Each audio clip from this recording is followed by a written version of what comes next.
welcome to another episode of What's the Story Hash Brown Glory with me, Tom, and him, Lee. Hiya. We are once again on tour.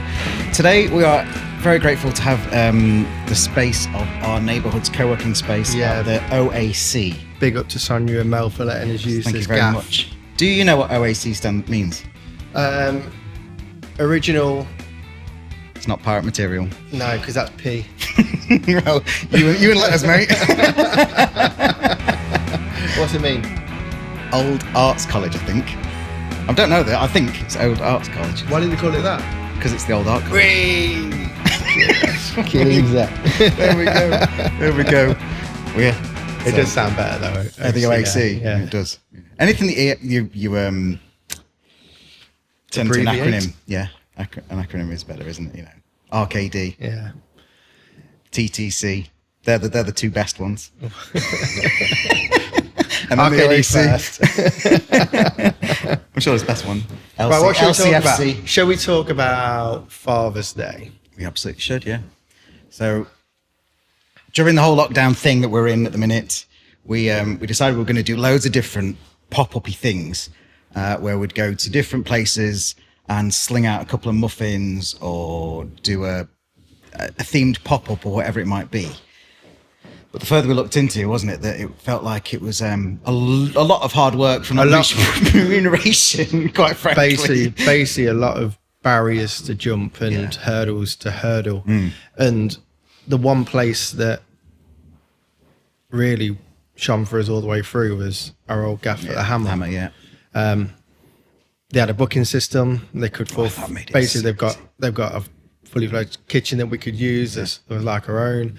And they were closed on a Sunday. We have a good working relationship with them. And it happened that Father's Day and them kind of come hand in hand. Yeah. So we spoke with Danny. Yeah, we did. We got some permission that we could use there. And we're putting on a bit of a Father's Day feast, aren't we? Yep. Which should be... Yeah. We mildly announced that last time, didn't we? Yeah. Yeah, we said we were going to do something, but it wasn't confirmed, was it? It wasn't confirmed. It was confirmed by 2:00 on the Monday and sold out by 9:30 on the Monday evening. So happy days. Yeah, half an hour. Thank you, folks, for booking on. Yeah, thank you all so 97 much. of you. We're very proud that we did that in 90 minutes. It's almost faster than the Oasis tickets. It was faster than Oasis tickets because I was stuck on a lot less the thing for about 8 hours, and I was 20,000th in the queue. And I've just got some. I'm going to say it one more time. I've got Oasis tickets. If anyone's got Oasis tickets, send us. They might. I don't think people are just going to send you Oasis tickets, are they? They could do. They might sell you. Callum, we're kind of a big deal here. they might sell us some. So we're buzzing to be going back to the Hammer after, we have been back recently as well because we beat Danny and Dan and the rest of the team at the TTC versus the 8 Hammers and Pincers. We beat them in their own home at a versus match. Sorry to bring that up again, but it's true. TTC? No. RKD. Sorry, did I say TTC? Yeah, you did, yeah. Oh, I'm sorry. I'm sorry. The RKD definitely a rustic kitchen thing, that. Sorry. I just get all my acronyms mixed up. I know. Sorry. But we're going back there. That was last June, so we're going back nearly a year later, but just to take over instead because I don't want to embarrass them anymore. He wants a rematch though, doesn't he? Does want a rematch. He's not happy about it. We've got a secret weapon. Shall we introduce that secret weapon? Yes. All right. So Tom's giddy today because this is one of Tom's food heroes. And he's I've kept it cool, dude. I know you have. Honestly, you have. The other day, it's like that. The man's a legend. I know. Today's guest on What's Story Hash Brown Glory is a massive influence to Lee and I, often copying but never emulating what this chap does. We are so pleased he said yes to being a guest. He's been named King of Pies by Jamie Oliver and never a truer word said. He's been working hard on his hot water pastry for years now, making unbelievably eye-catching creations for the people of London. Not satisfied with being the King of Pies, he's opened restaurants in Harrods and a pub in Paris with the aim of becoming le roi de tarte. Thank you. He's got the upper crust, a crimp above the rest, and he's a perfect guest to learn all things wholly encased in pastry. Roll out your applause. Please welcome the King of Pies, Calum Franklin.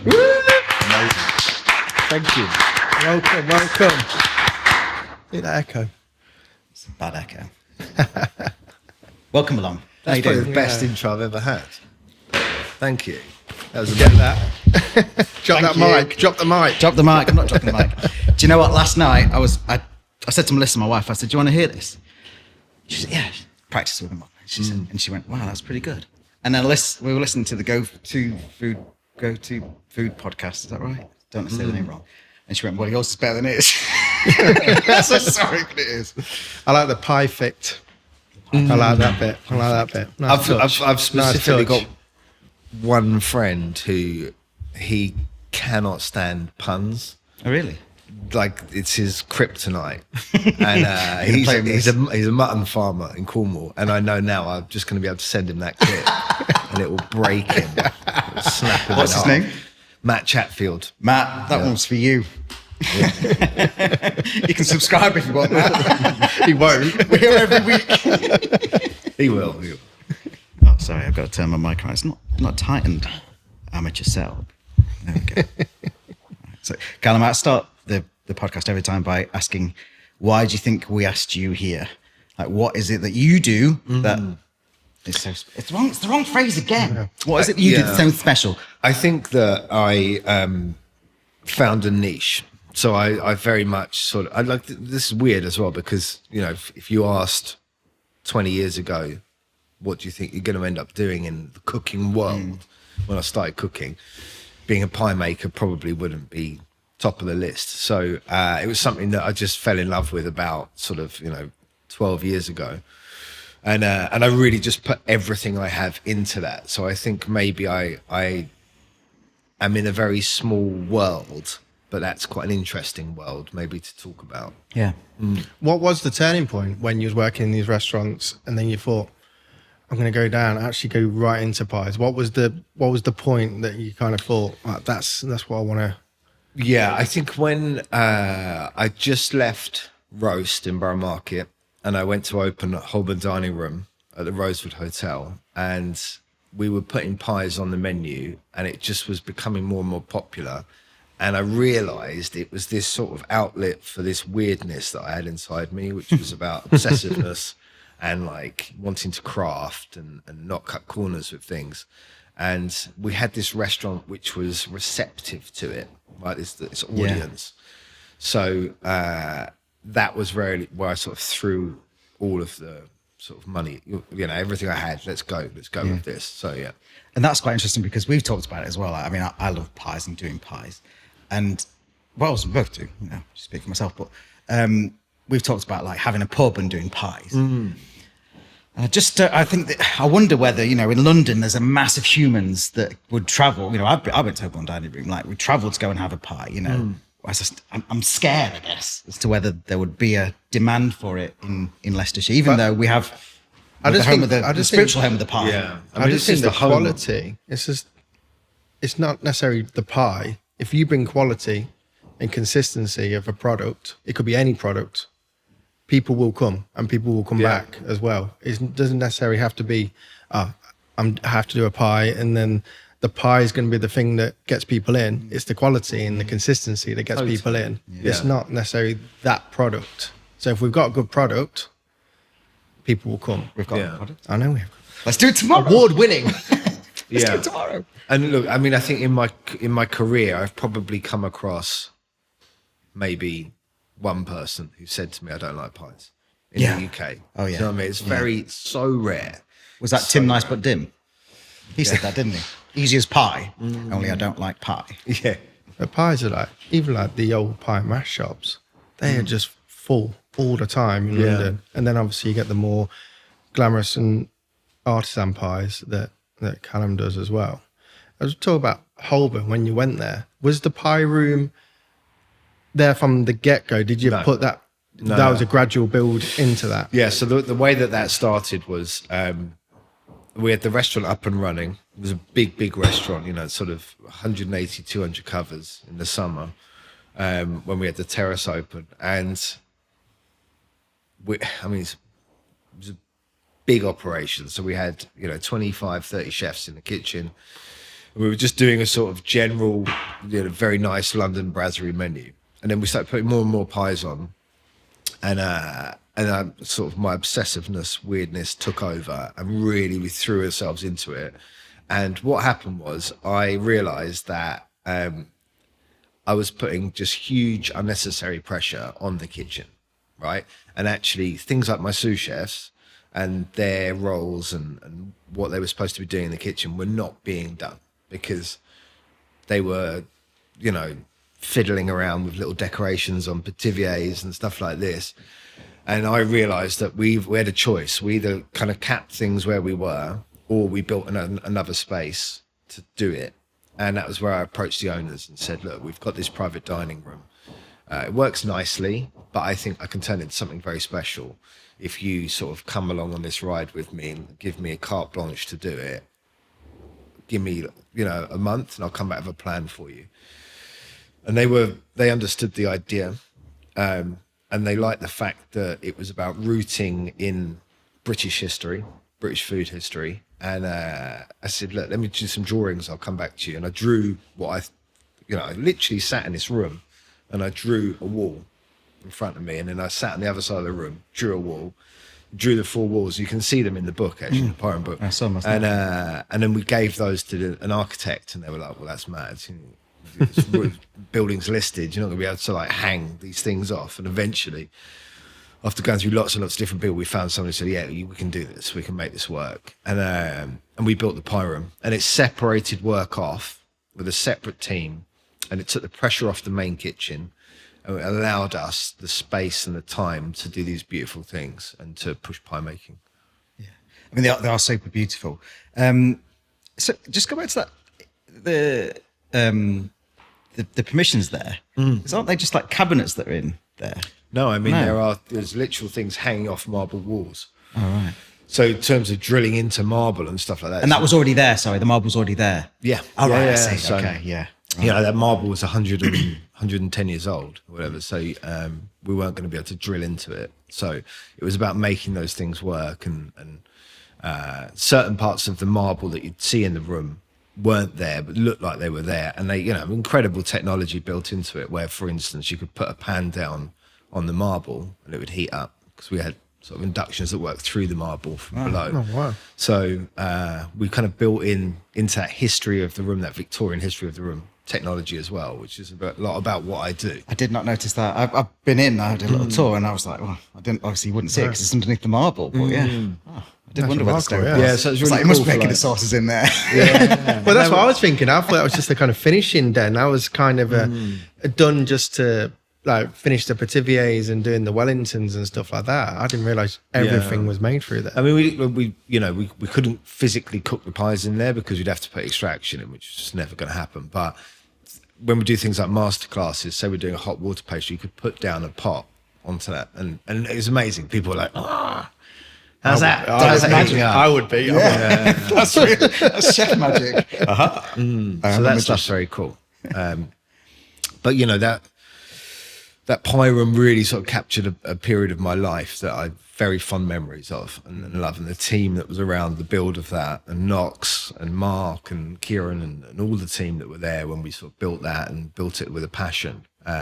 Yeah, I love that. And they're still doing it today as well. Yeah, exactly. Still It's synonymous there, with pies. it's still rocking. Knox still works there, is she? Knox is still there running it. Yeah. Is she the boss now? I think she is, yeah. Yeah, nice. She was always the boss, to be honest with Okay, you. fair. Certainly know what they're doing, that's for sure. And today you have, well, why don't you tell us today? So you have Harrods. Ah, okay. And what I'm doing now. Yeah. So, so the Georgian restaurant in Harrods, so the historic restaurant of Harrods.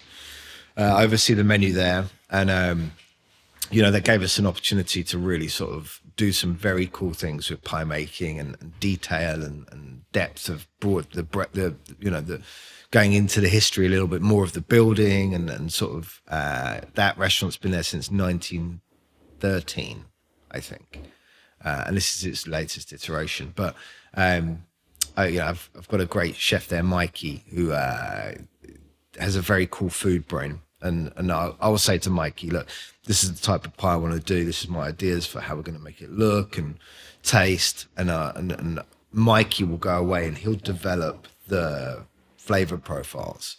and he's got this mad brain for that. So just layering in all this technique into stuff to get as much flavor into a pie as possible. And then we work together and sort of create very cool things in a beautiful room. I mean, there's more chandeliers than I've ever seen in a singular space. It's very cool. And then on top of that, yeah, we have the sort of restaurant pub in Paris, Public House, which we opened in February last year. Okay. And I mean, it's a beast. It's busy. I love it. It's something that Parisians have taken to heart with trepidation at the beginning. Yeah. They sort of poke their heads in. And why is this? Why is this? 100%. 100%. There's a bloke in Paris that does on croûte. I've got his book. I can't remember his name. It's one of Olivier's mates, actually. Everything's on croûte. Yeah, I mean, so probably Johann Lastra. Yes, well done, Johann Lastra. Yeah, great. He's right sort of underneath the Eiffel Tower. Yeah. Great guy. But yeah, I mean, when I say with trepidation, I literally would have, French people come in, they'd sort of poke their head in and they'd ask to speak to me and they'd ask if I could cook. Yeah. It'd be like, That's France. Like, what qualifications do you have for cooking? Like, Where have you worked before? Who the hell do you think you are coming here? How many British chefs have gone to Paris and opened restaurants? well, there's one, I think there's one other British kind of restaurant there at the moment. And there's like, some pub groups and stuff like that. It's an Irish pub group. Yeah. But there's not a lot really sort of in terms of Britishness in Paris. But what there is now is there's this really interesting wave of interest in Britishness in Paris. Not just food, but British culture, British music, all sorts of things. There's this really wonderful sort of attitude shift to Britain in France. France have I've spent a lot of time in France, and they have quite a insular kind of culture. Like, we go on holiday to Fuerteventura or wherever, we go to find the sun. I mean, they have the sun there, but they have like 2 weeks off, and we'll go to Sète or Arles or wherever, they'll go to the south of France somewhere else in France, and get the sun there. So they don't really they do travel, don't get me wrong, French people leave, but they don't go that far, and they know their own thing. Like, there's a language barrier, so they didn't love like British pop music, for example, and now they're getting there, and you ask a French person what to listen to, and they chuck you a French tape with some Jacques Watton-Sanfon. I think with classical with pop food music as well, English food has got such a bad reputation from way back when. In the last 25, 30 years, it's improved so much with all these amazing chefs that have been around. It just takes time for that stigma to go. You know what I mean? And with the Gordon Ramsays trying to get rid of that in the 90s, and then all these amazing chefs are around now. In England, it's gone. But that takes a long time to filter to the rest of Europe. Yeah. It's not just heavy food. Yeah, and you only have to look at social media to see that there still is that attitude there. And let's be fair, it was hard earned, that reputation, right? Because we never recovered from rationing, from industrialization. We sort of accepted it. And we're like, okay, yeah, this is what food is in this country. Let's just also tick along with this. We kind of get stuck in our ways as well, because we have a fish and chip Friday kind of thing. And that's a thing.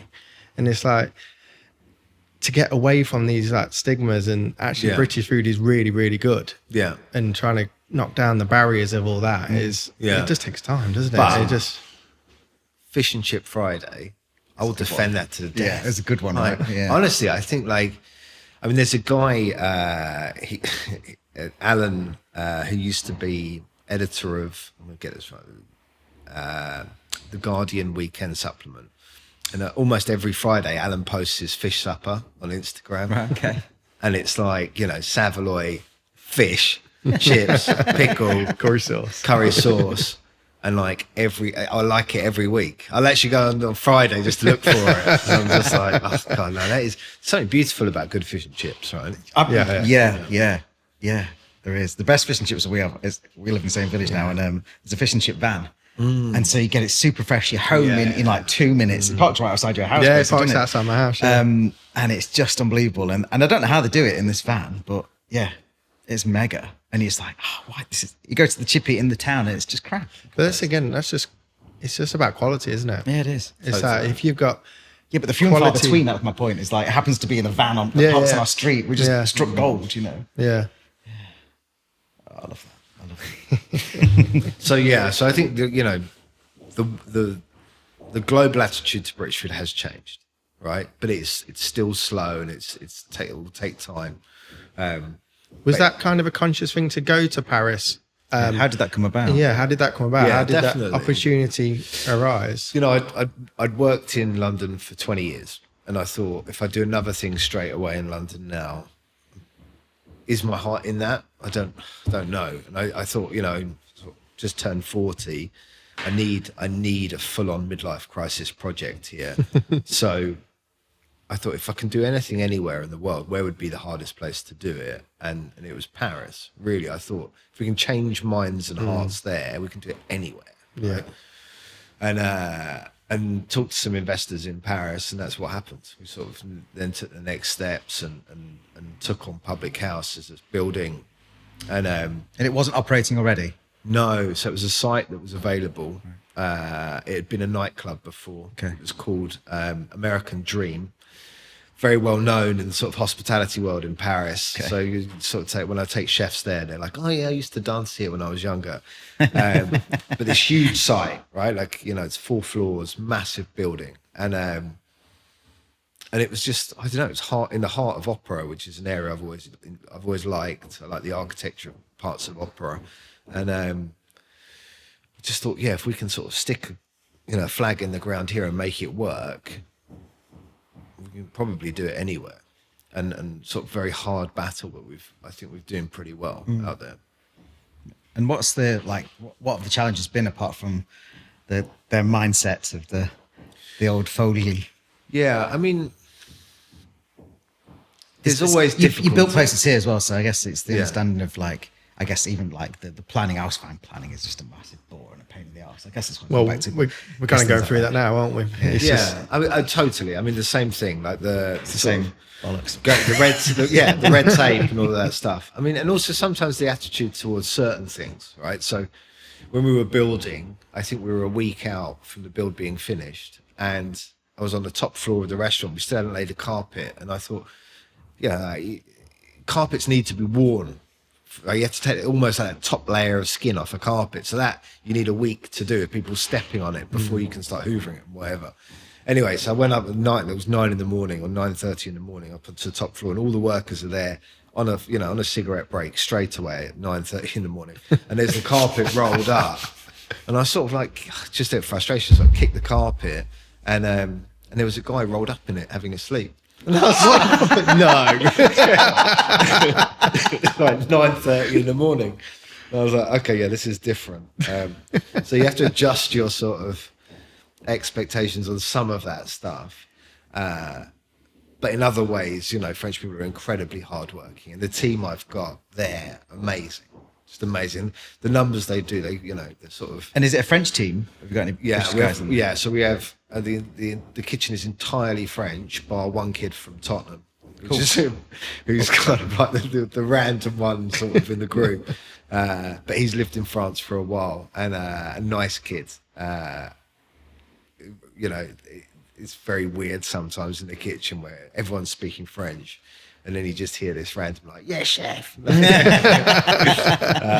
But yeah, nice guy, and the same front of house. We're one British person front of house, but I didn't want to bring an old team, and so I wanted to start it totally fresh, and also as well, teaching French people how to cook the British style of cooking as well was going to be interesting. Yeah.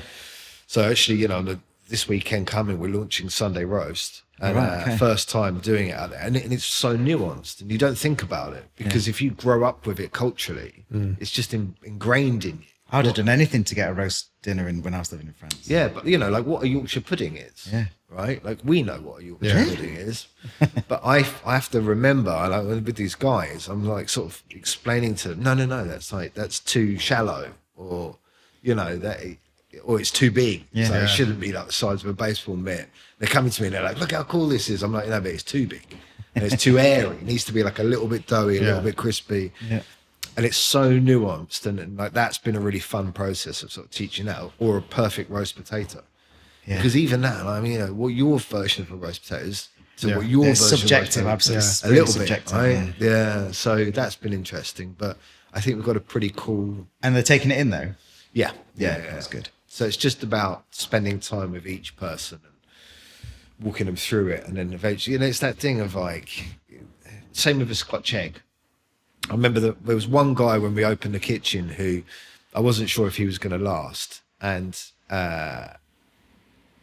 he'd be like, I don't know, maybe not that he was dismissive of British cooking, but just didn't understand it fully at the beginning. And I was like, look, you're going to work in this kitchen, you've got to like listen to the way we do things, and I'll walk you through things, but at one point it's got to click in.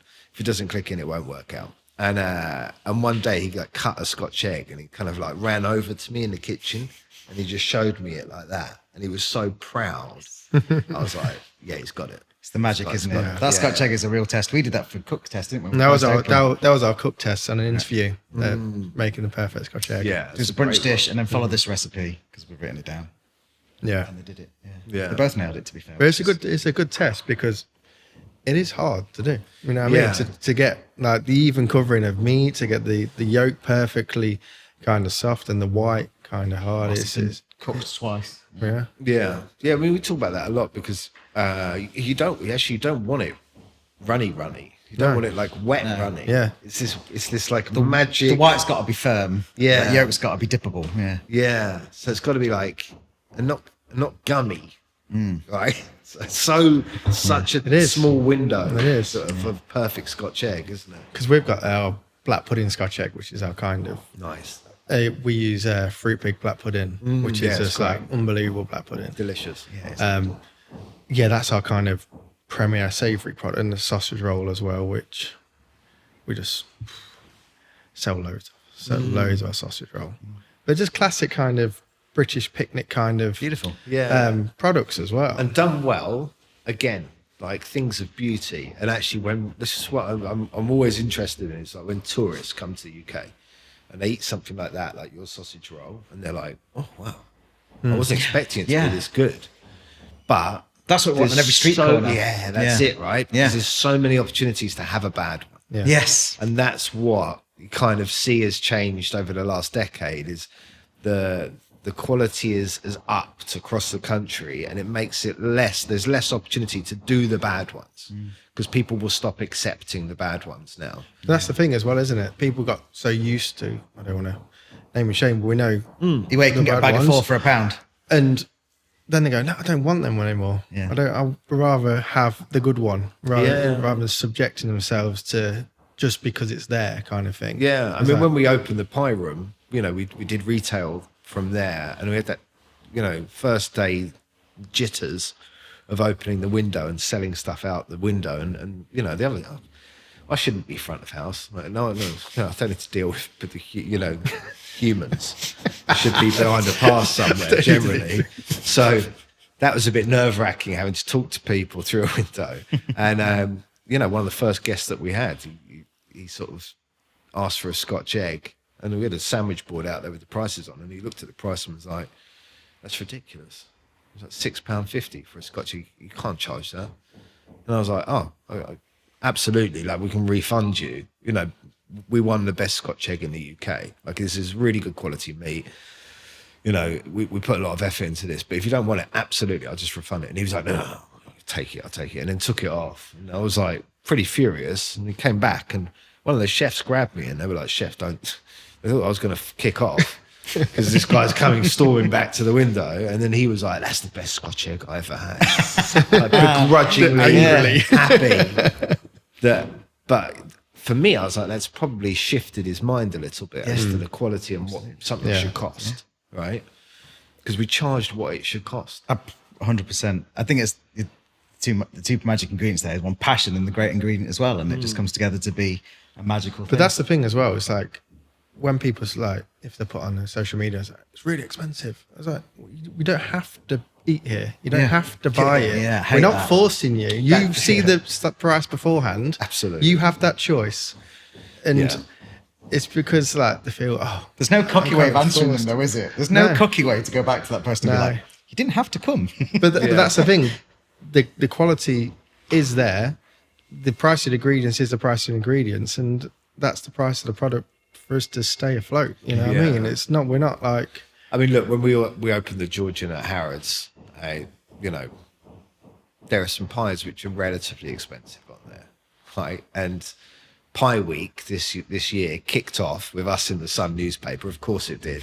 The most expensive pie ever in UK history sold at the Georgian restaurant, whatever.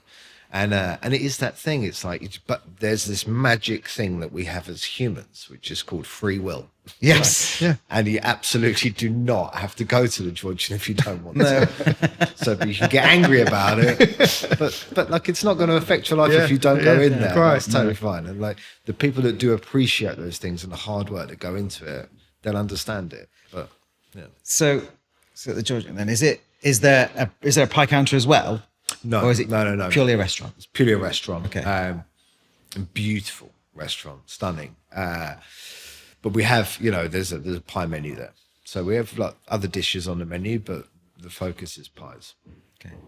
Have you ever done at the Georgian or at Holborn? Have you ever done a classic pie mash and liquor kind of dish? We've done versions of it. I think that I had a really interesting conversation with an old chef from the UK about liquor. About pie liquor. It's such a weird I've never had concept. It kind of works, and it's just strange though. Yeah, I mean, once you've worked in a pie and mash shop, you have a better understanding of how these things are made, and For better or for worse?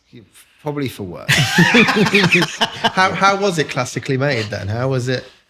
So there's green food dye involved. Right. There's corn flour involved. Water from the Thames? Yeah, well, there's a kind of, you know, it's just not a very natural way of cooking. And this chef, I'm not going to name, he's a very well-known older chef of the UK.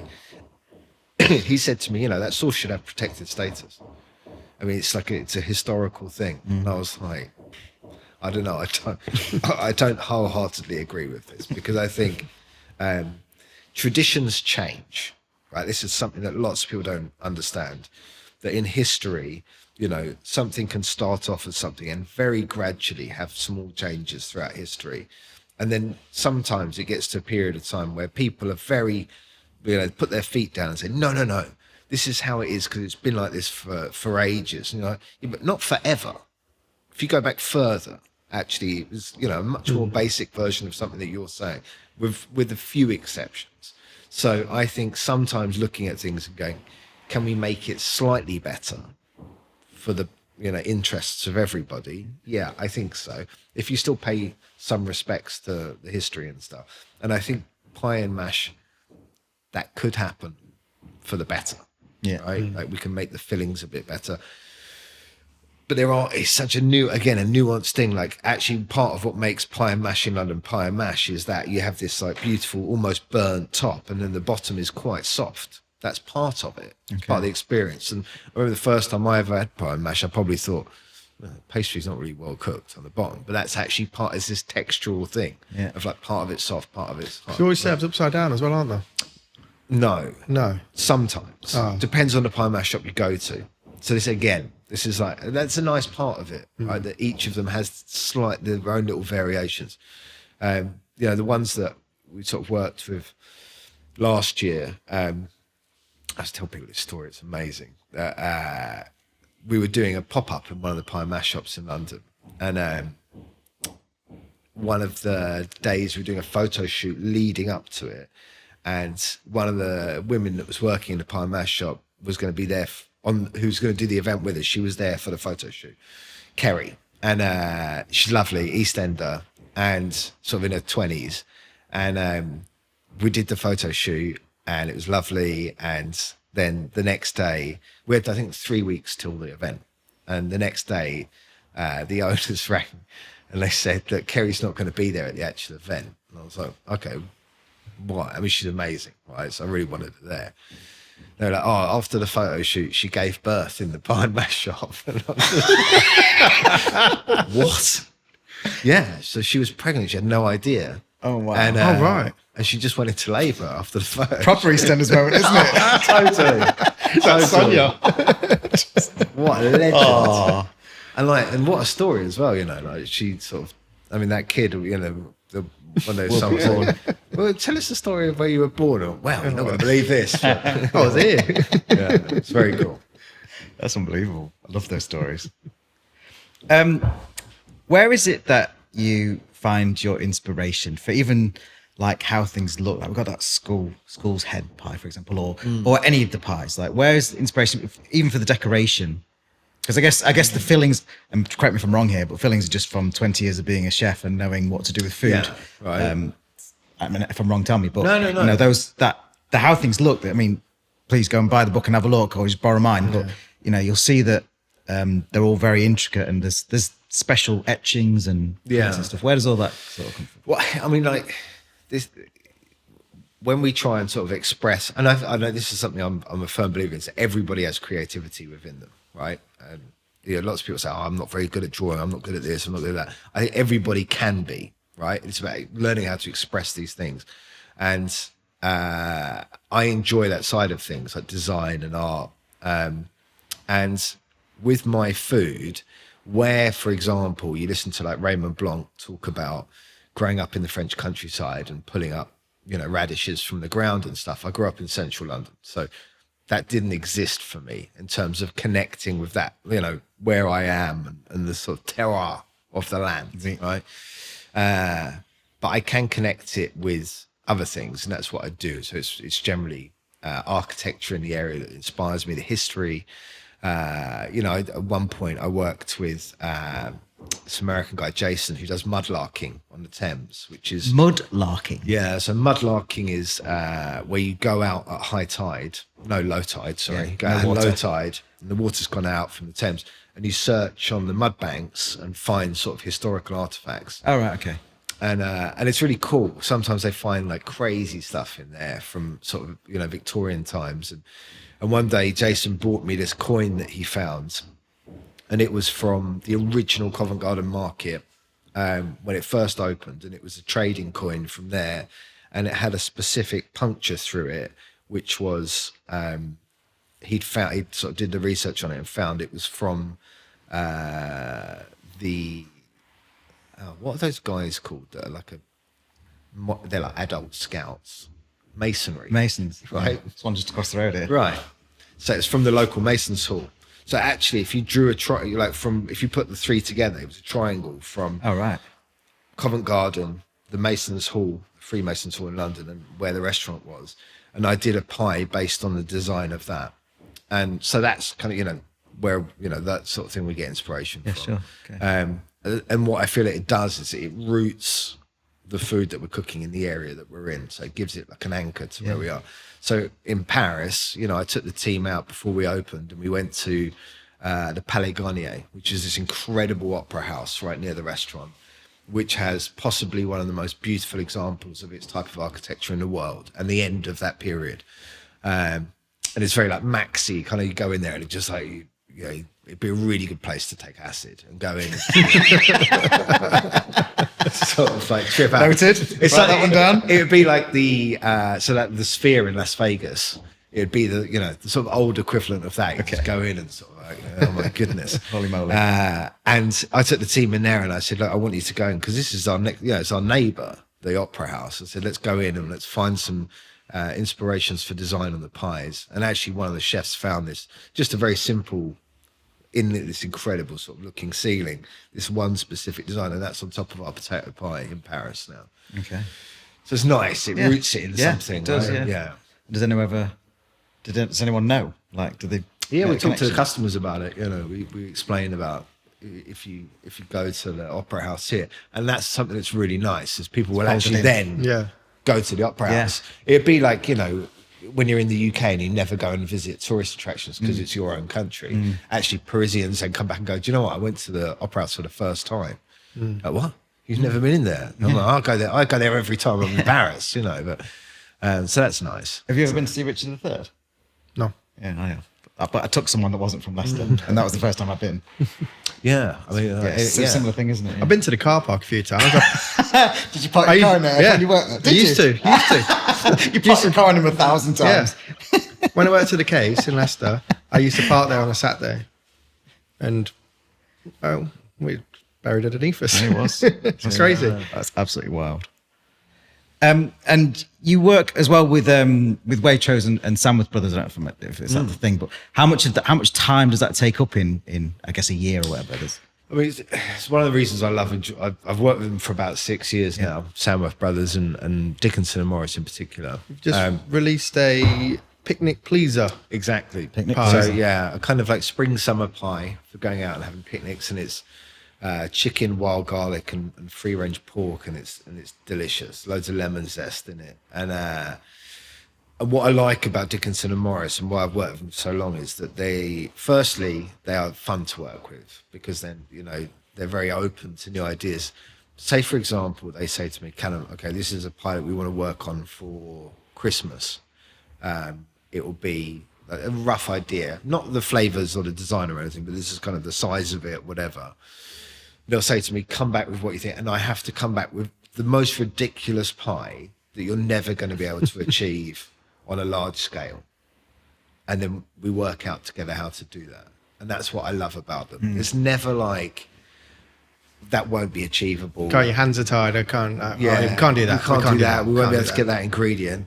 Their view is always, okay, that's the goal. Let's work out, reverse engineer how to get there. And I love that. That is good, yeah. Yeah. Do you have carte blanche on the whole pie, or do you have to use their pastry and then it's kind of the filling and the design? No, I mean, we've changed things over the years, whether it's the way we egg wash or all these different things that they've done specific ways for years and years. Very open to changing things. I mean, their classic pork pie will always be the same. And it should be, because it is amazing. But the things that we do together, which are about innovation and pushing things, they're very open to sort of changing things. Do you know, when I used to work in the development kitchen at Sandwich, Charnwood Bakery. I don't know if you know that place. So with Ian and Dawn and I forget the chap, Stephen. Wow, I just remembered it. He's a nice chap. And I remember the marketing people from Dickinson and Morris sort of coming down asking me, they're like, who's like the pie chef? Well, they were looking for you. They were looking for you back then. It was 14 years ago now, something like that. Yeah. They were looking for someone that could really work with, I guess in the public eye that has that vision, and there you are. Yeah, and it was. I remember when the first time we spoke to each other, they came to visit me in the pie room, and they were explaining where they were from. They didn't really say anything other than that. They just said, "Look, we're from Dickinson and Morris," and I was like, "Well, look, I know you guys very well. I love your pies." And I said to them first, would it be possible for me to come and visit your bakeries? Because what I do, at the time I was in the pie room, I was like, what I do is very small scale. We're serving, 200, 250 people at service. That's it. And I'd love to see how you guys have sort of scaled up your business over the years. And they were like, okay, if you want to come up, yeah, absolutely. We weren't expecting that. And then they sort of proposed the reverse. They were like, well, we'd like to work with you as well. So it was just a really nice, natural sort of joining together. Yeah, it was really cool. I found the mini Melton line. Did you go to Charlotte Baker? You saw the mini Melton line, and it's just like, it's these little holes in this big rack, and there's, I don't know, 12 by whatever it might be, 12 by 12 maybe, or something like that.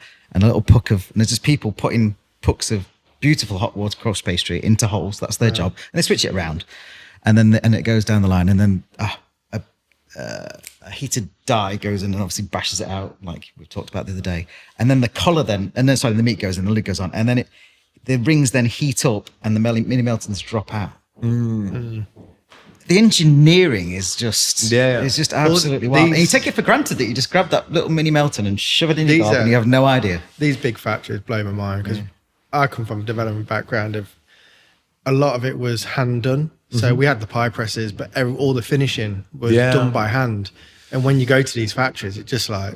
But Dickinson and Morris is still mind. very much like that. I mean, that's what blows me away, is that they can still do that on scale. Yeah. And so, for example, when we do our Christmas pies, we do these big ones, right, which feed like sort of 8 people. Or one if you're me. Yeah, same for me. I had one and I did eat it all.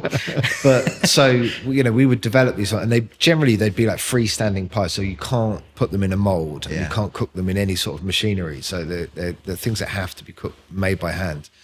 And I'd go and visit during production, and I mean, there'd be like 30 people working on this single pie in a room. just trying to get as many of them made as possible. It's incredible, you know, and I'd see them in the shops and think, I hope people know It's how a many nice people moment, involved isn't in it? that. Yeah. You know, when you see it on the shelf and it's just like, I did that. I sent him pictures of one of his products that's in macro. I'm like, Patino's like, yep, still mine. Still there. Very cool. I used to get an advert for, what was it, what's the pub company? Not the one that, Pack Arms, that one. Oh, Vintage Jim. Vintage Inns. And they showed me one of his, he used to do vegetarian stuff. Yeah, vegetarian burgers and pies and stuff. Was it a tart, this one? It was a tart. Yeah, I was like, Mediterranean. oh yeah, that's mine. It's quite exciting, isn't it? Yeah. But it is like, and it's different as well. Like you say, you serve 250 people at the restaurant each day, whereas you're serving thousands upon thousands of people in a supermarket. It's completely different kind of feeling. Depending on products go to the supermarket. Not the supermarket, no. Wholesale, Macros the furthest we went into. We didn't have the supermarket kind of thing. Yeah. But I think that's one of the beauties of like D&M, Dickinson and Morris pies, is that you can go into Waitrose, take one off the shelf at the moment, and it looks slightly different to the one next to it. And like for me, that's the human element that we need back in food. Yes. Right? In supermarkets and stuff, is knowing that you're not eating just like awful processed food. This has had human hands involved in the making of it, and love and passion. And that's why I work with those guys. They're great. Is it going to be a Christmas pie this year? Yeah. Will it be the same, or is it actually reiterated? No, it's different every year. Okay. And this one that we've just done won gold at the Pie Awards. So Oh, did it? Yeah, I'm not going to say what it is yet, but it's a beauty. It's very good. The team are great. You know, they just, you know, I really work on the sort of concept and flavors and the design, but they have to work out how to make it happen. Take it to the bakery. They're so good at it. Yeah, it's quite phenomenal. I didn't do so well on the Pie Awards this year. We got a couple. Yeah. I didn't. We did all right. I didn't do we got very 4 well. silvers in the Pie Awards, which was really good. Yeah, Really absolutely. Oh yeah, I've got some. I've won trophies though. I've had 3 trophies in my time. I want the trophies again, Calum. Yeah. I'm not satisfied with the certificate anymore. The trophy. No, I think the Pie Awards is amazing. And it's an amazing history in this country, and something that we should talk more about. You know, it still blows my mind. Most people don't even know there's a Pie Week and stuff. Yeah. And I'm like, I do, because Pie Week for me is always super busy, right? And I'm like doing lots of radio and TV and stuff, and almost every time they're like, "So, did you know this week is Pie Week?" I'm like, "It's been Pie Week for years." You know what I mean? Like, but it's something that we should talk more about as a country, because it is an amazing British tradition. It's got. I'd said this week. I had a wedding at the weekend before and a wedding the weekend after.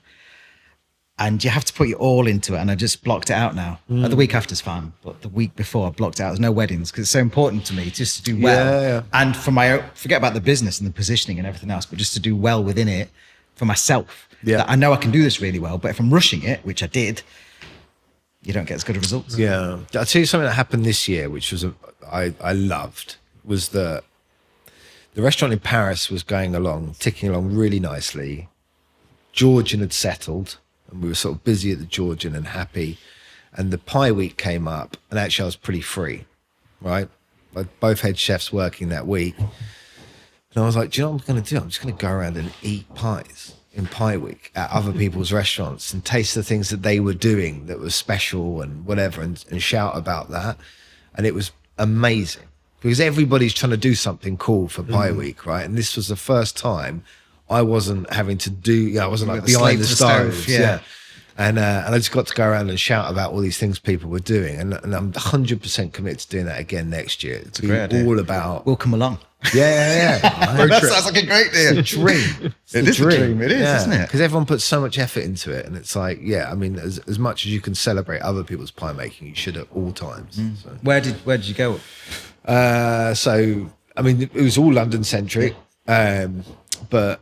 yeah, so Jamie at what's his restaurant, Mount Street Restaurant, was doing a pie special with Alex Dilling, 2 Michelin star chef, which was immense. Tom Booton was doing one. The week was just full of sort of nights like that. It was a bulk that I probably haven't recovered from, to be fair. Yeah. I know that after eating your Christmas pie. Yeah. But I mean, I just think it's a wonderful time of year. It's my Christmas. It's So we've actually applied for Nottingham Winter Wonderland. Oh, yeah. And our idea is to do a pie and mash stall Yeah. at Nottingham Winter Wonderland. So It's a winner, right? We hope Hot so. pies. I hope so, yeah. Yeah. Yeah. With a massive stein of. A stein of gravy to pour over. We should do that. We should pour the gravy out of a stein. That's a great idea. Because I I think was just talking about the beer. Oh, but- right. yeah, no, because you think about like Winter Wonderland, families go, kids are just kind of looking at the rides, going, I want to do this, I want to do that. Mum and dad are just looking for the food, right? That's And all they're often interested in. It's like where you do the loop, right, around Winter Wonderland, and you're just like, what's going to be the best food offering here for me? Because I'm not going to enjoy. My kids are going to enjoy this, but Yeah. and Let me pie treat and myself. mash, Yeah, yeah. it'll be Yeah, good. that's what we thought. I don't So, know how competitive it is. But I hope we get a shot for sure. yeah, I'd like to think so. I'd like to think so. always We'll those put a name in the anyway. Smoked wieners and stuff on the. Yes. But a bit unloved, don't they? Sometimes. So. Yeah, you just feel like it's an iteration of something that's all the Winter Wonderlands, isn't Yeah. it? It's kind of like there's a version of it at all of them. So if you're doing something slightly different, amazing. Yeah. We're up for time. Okay, that's pretty good. I just wanted to ask, what does the future hold then? I mean, ultimately, a bigger project with pie and mash shops is something that is my passion project, and I'm always sort of working on in the background, which will happen one day. I really want to do some work on protecting pie and mash shops in the UK. In the short term, we have a project opening in London in December, which we'll probably talk about more, which is obviously pie related. We'll talk about it more soon, but that's really exciting. And then in Paris next year, I'd love to do more pubs. Okay. I feel like that's being embraced so well over there.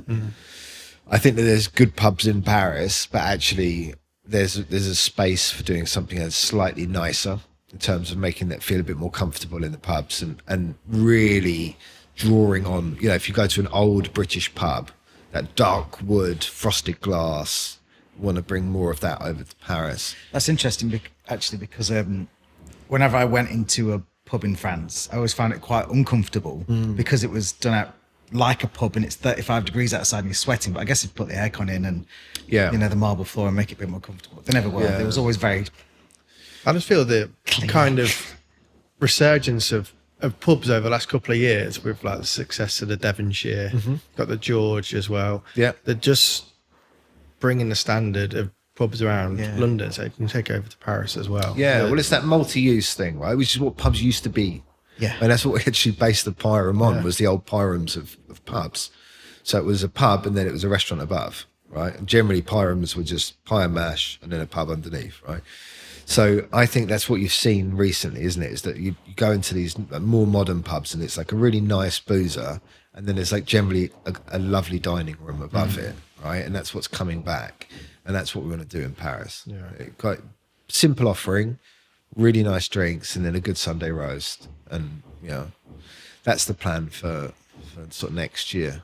We'll keep busy. Saw on Instagram that you got a collab with Jamie Oliver as well soon, actually. June? Yes. Start of June? Yeah. So I'm going to pull up some of the details about that, and I'll just mention that. Definitely plug it. Yeah. So It's probably sold out now, Callum. I think there's a few spaces left. So we are doing that dinner. So it's a joint dinner. Sorry, I'm just going to find that. Anyway, I think it's the 6th and 7th Of June. of June. And it's a collaboration dinner. One of the most amazing things about it is we're going to bring back the beef Wellington for it. So we're doing a really beautiful British beef Wellington with some dry aged beef from Cornwall. And then it's, sort of 5 courses, maybe 6 courses of classic British cookery in his Catherine Street restaurant. Jamie's a legend. It's brilliant. And it's going to be really fun. And we're basing it around very good British produce. And it's just a beautiful restaurant as well. I think, I don't know if many people have actually seen that Catherine Street restaurant, but it's stunning. It's a beautiful space. And then also I'm doing, the cookery school is next week. We're doing, Jamie's new cookery school. We're doing pie classes there.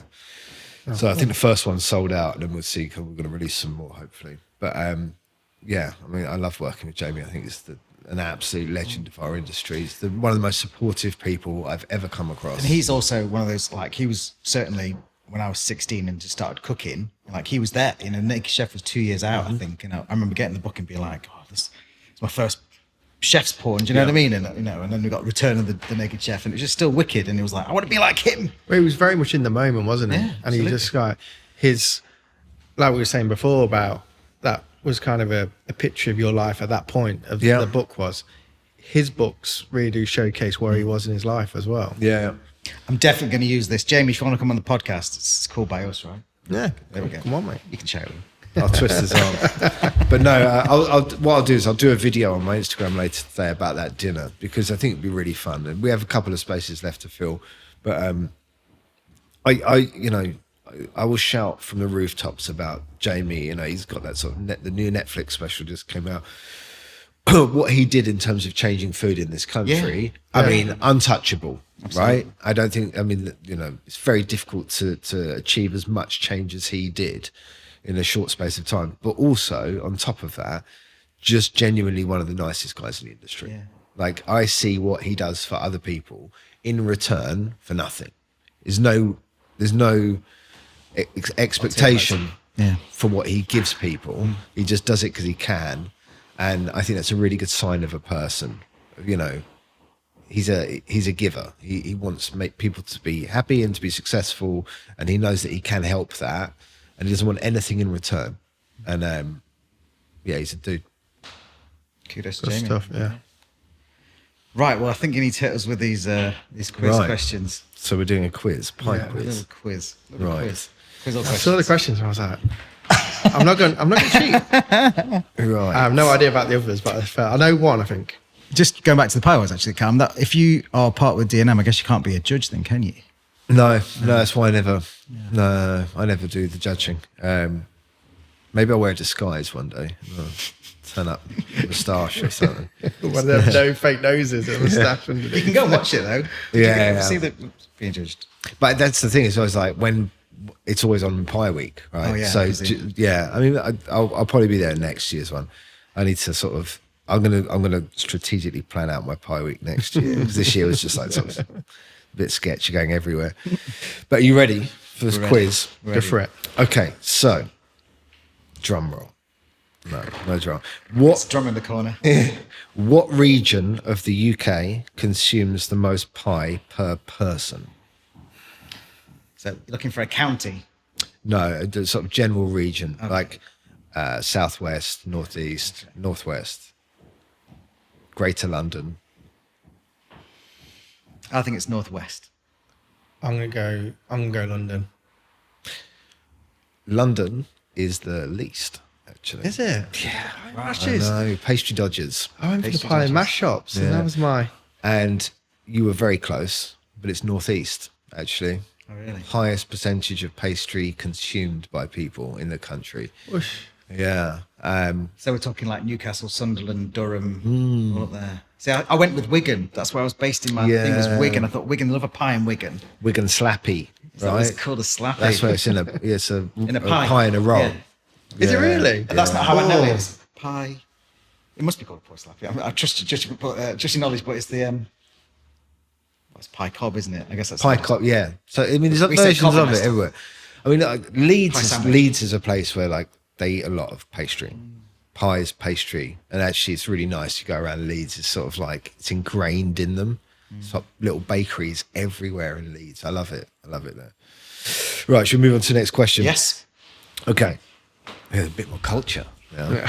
Question right up our street. In which of Shakespeare's tragedies were two characters killed by pie? I'm gonna go Macbeth. No, it's not Macbeth. Hamlet. See, I don't know the answer because all the Shakespeare stories that I know, no one died eating pie. So I do not know. I haven't got a guess for you. Taming of the Shrew. The answer is Titus Andronicus, in which two sons were killed in an act of revenge by being baked inside a pie. Okay. They baked each other? No, they were baked in an act of revenge on their mother. Oh, yeah, beauty.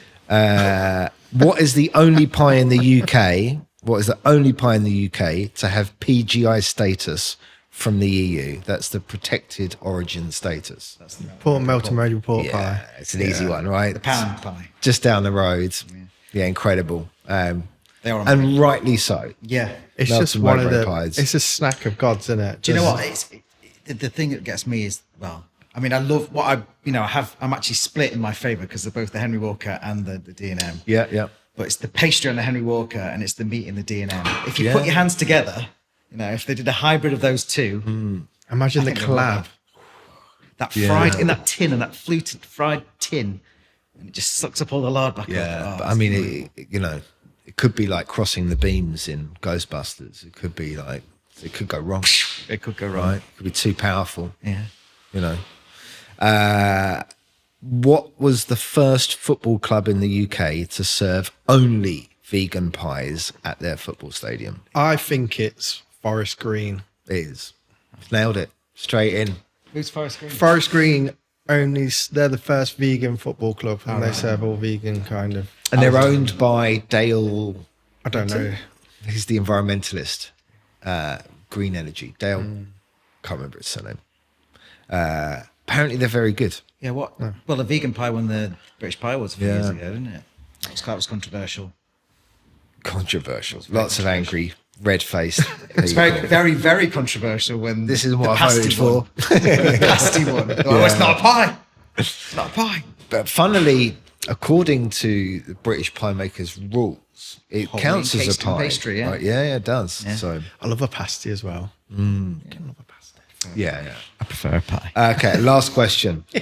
In Victorian England, there was a game played with pie sellers on the streets where you could gamble a coin to win a pie. What was that game commonly known as? Is it still around today? The game's still kind of played today, is it? There are no clues in this quiz. Can you repeat the question, please? In Victorian England, there was a game played with pie sellers on the streets where you could gamble a coin to win a pie. What was that game commonly known as? I've been watching Horrible Histories, so trying to rack my head. There is power. I'm going to go with hopscotch. I'm going to go with Conkers. The game was known as Tossing the Pie Man. Tossing the pie man. That's a whole completely different thing these days.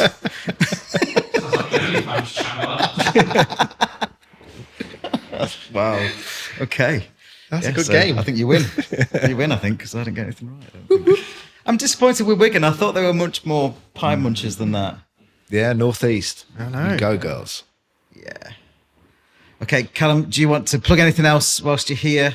Talk about anything else whilst you're here? I just want people to make pies. Okay. Make as many pies as you can. Chefs, make pies. Put pies on your menu. Pubs, put pies on your menu. Can I ask you, what's your favourite pie? You know, if you had Hot pork pie with gravy. Oh, really? a hot pot pie. Hot pork pie with gravy. I can't. Nothing touches it. Pork pies, when you warm them through and the fats all just kind of start melting and get unctuous, and then you pour hot gravy on top of that. So is it finished with the jelly still? Yeah, the jelly kind of melts into it. Yes, right? it's hot inside. Yeah, okay. So it's made like a normal pot pie, but then it's just warmed up. So the people at home could go and buy one and put it in the oven. They don't need to- Yeah. I mean, you want to make them, of course, but that's how achievable. I love it. I love pork pie with piccalilli. Yeah. You look at piccalilli. I'm not bothered. I love piccalilli. I like it just on its own. I just like the pork. I like to taste all that peppery deliciousness. But I'd be torn between Henry Walker or D&M. I would. Yeah. You have to just go places where they have them, and that's it. Okay. Well, I think that's it then. Thank you very much. Thank you. Yeah, it's been an absolute pleasure. so Really much. proud that you came on. Thank you for having me. Yeah. Cool. That's it. Good time.